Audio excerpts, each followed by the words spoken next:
Hello, my dear students.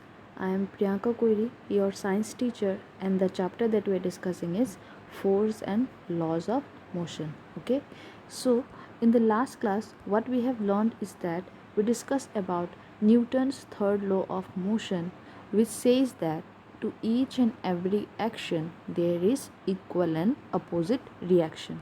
Okay, then we discussed about applications of Newton's third law of motion, where we discuss or we where we discussed about some examples in our day-to-day life where we can see Newton's third law of motion. Okay, in today's class we are going to discuss about conservation of momentum. Okay, so momentum, as you know, is the product of mass and velocity. Okay, so in today's class we are going to discuss about law of conservation of momentum, and the law of conservation of momentum states that the sum of momenta of two objects before collision is equal to the sum of momenta after collision, provided there is no unbalanced force acting on them. It means that, okay, before going to what is the meaning of it, momenta here is the plural form of momentum. Okay, so this law of conservation of momentum states that, or it means that, whenever two objects collide, okay, whenever two objects collide, the momentum of the two objects before collision is equal to the momentum of the two objects after collision. That means there is no change in momentum.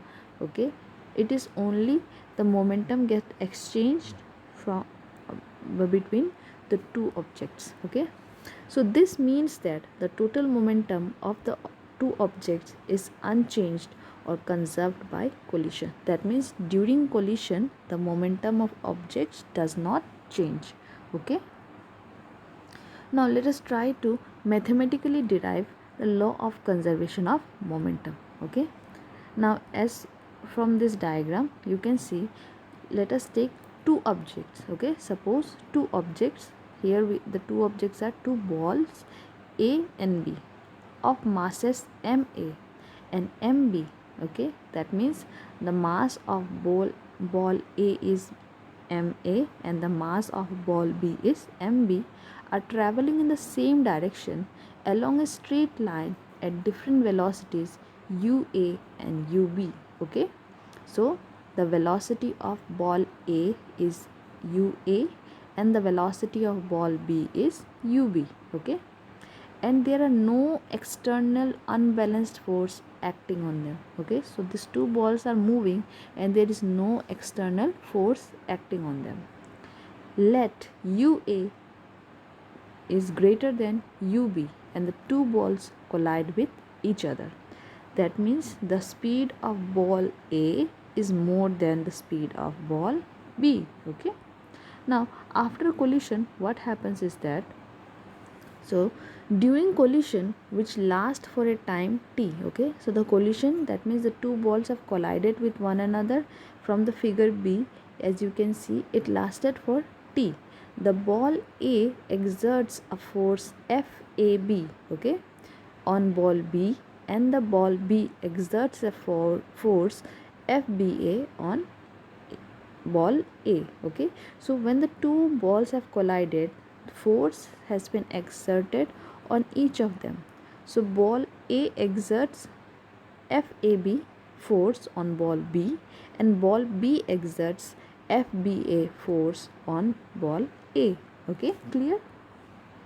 Now after this application of force, suppose VA and VB are the velocities of the two balls A and B after collision respectively. So when they have collided with each other, their velocity have changed from UA to VA for ball A and UB to VB for ball B. I hope it is clear. Now the momenta of ball A before collision will be product of mass and velocity, that is MA UA. The momenta of ball A again after collision will be MA BA, because the velocity has changed from U to A. Okay, sorry, U to V. So the rate of change of its momentum. Okay, for ball A we are discussing the rate of change of its momentum during collision will be ma ba minus ua divided by t. Okay, similarly the momenta of ball B before collision will be mb ub, and the momenta of ball B after collision will be mb vb. Okay, again the rate of change of its momentum fba during the collision will be mb vb minus ub divided by t. It is nothing, but don't get confused or stressed about this bab. Okay, this b is here written for ball B and a is written for ball A. Now according to the third law of motion, okay, the force FAB exerted by ball A on ball B and the force FBA exerted by the ball B on ball A must be equal and opposite. That means FAB is equal to minus FBA, right? Or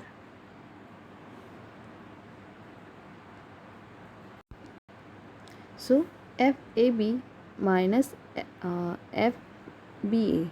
So we have just written, like we know that force can be written in the form of MA minus VA UA divided by T. Just I have put the values, okay, there is nothing new.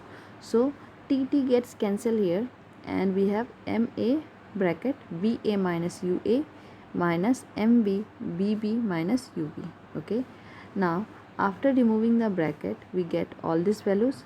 Okay, then we are going to rearrange the value. Okay, so after rearranging we find that MA minus UA plus MB minus MA plus UA plus MA UA plus MB UB equals to MA VA plus MB VB.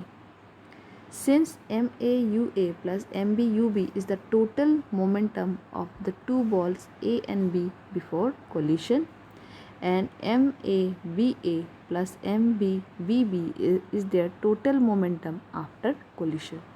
Okay, so on the left hand side it denotes the total momentum of before collision, and the right hand side of this above equation denotes the total momentum after collision. So after observing, okay, so we observe that the total momentum of the two balls remains unchanged or conserved provided no other external force acts. So from this equation it is clear that the total momentum of the two balls has not changed, okay, until an external force acts on it. Okay, so this is so let us recall what we have studied.